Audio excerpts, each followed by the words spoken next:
Hello.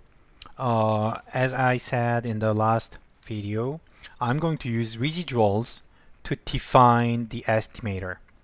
So the idea is that small residuals are good. The smaller the residuals, the better the model is, right?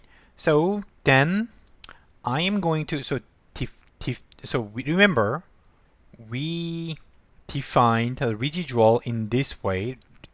Residual epsilon hat is defined as the actual observation y minus predicted y hat, and y hat can be written as estimator using estimators beta hat, beta 0 hat, beta 1 hat, x. So anyhow, beta 0 and beta 1, these estimates are also they also depend on the data x and y. But what you can see here is if you change the estimator beta 0 and beta 1, then your residual will be different because if the parameter estimates change, then your prediction will change. So your prediction error residual will change. It's obvious, obvious, and we want to have it. We want to have small residuals. But when I say small, it means not negative infinity. It's not the negative infinity, but when I say small, I want it to be closer to zero, as close as possible to zero. So not just minimize epsilon itself, but I minimize its squares. Because as I said, if I don't take the square, then it's going to be it will go to the negative infinity. That's not what I want. I want epsilon to be around 0.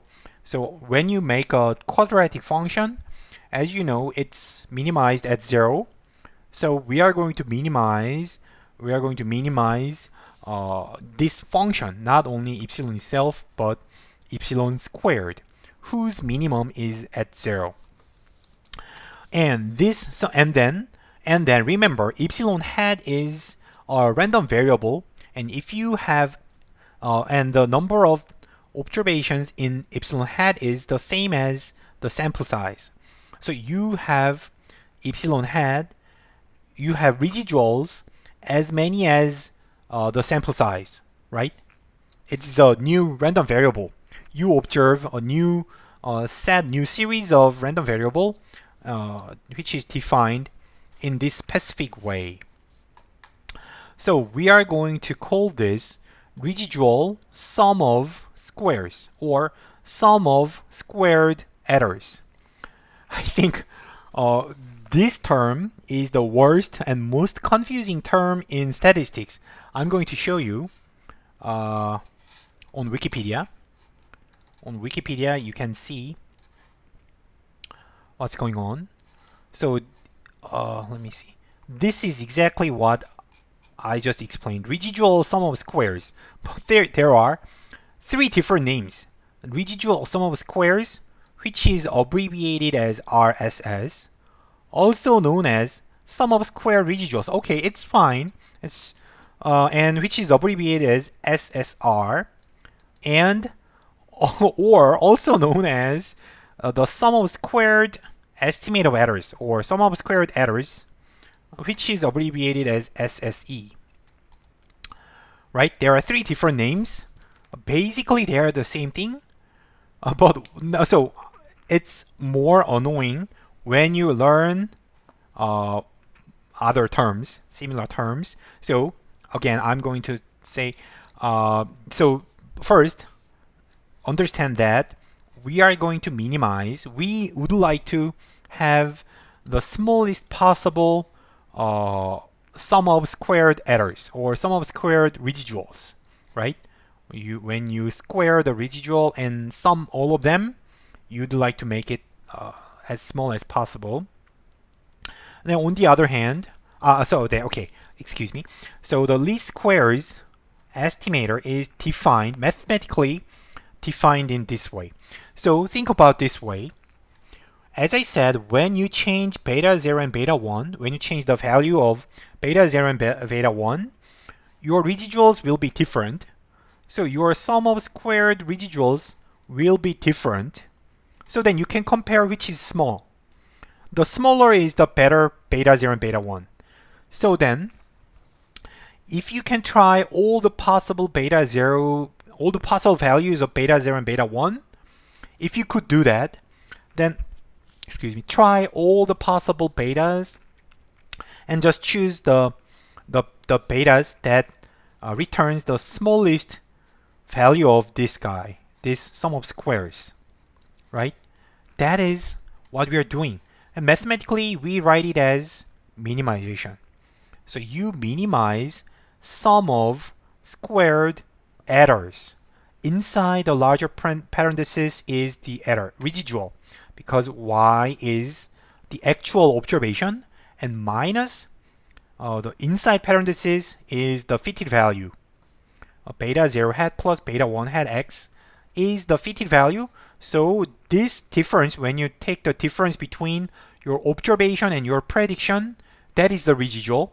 So residual squared sum is the sum of squared errors, sum of squared residuals we defined like in the previous page. And we are going to minimize that by deliberately choosing beta 0 and beta 1, right? So the beta 0 and beta 1 are the result of this minimization problem. And I believe you know how to solve this minimization. Like as you did in microeconomics, you have to differentiate this and find the first order condition and check the second order condition. So that's typical. It's not a big problem. Though I'm not going to show you how to do that because Excel is going to do that for you. But if you want to derive, then you can do it by hand. It's not that difficult. And the resulting beta 0 and beta 1 are called the ordinary least squares estimator, OLS. OLS is a very famous estimator, very, very famous.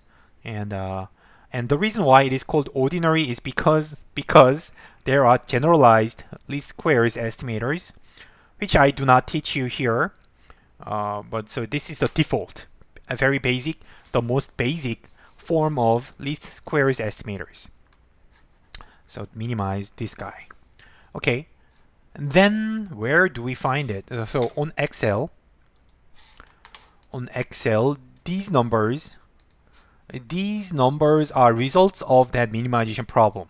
So the computer solves the first order condition and returns these guys, right? They know it's the solution is defined within this program, so it's not that difficult. This is the least squares estimator, and what you can see here is this SS means sum of squares, right? Here at this point it said SS, but that means sum of squares, and you have residual sum of squares. Residual sum of squares is 29.45 something, right? So Excel calculates how much residuals remain in the fitting, in the model fit by this amount, right? So here, remember these numbers are the results of the minimization problem, and sum of squares. Especially, we are looking at the residual sum of squares. The minimum possible value is 29.46, right? That is sum of squared errors. And now I'm going to explain these guys, regression. These guys,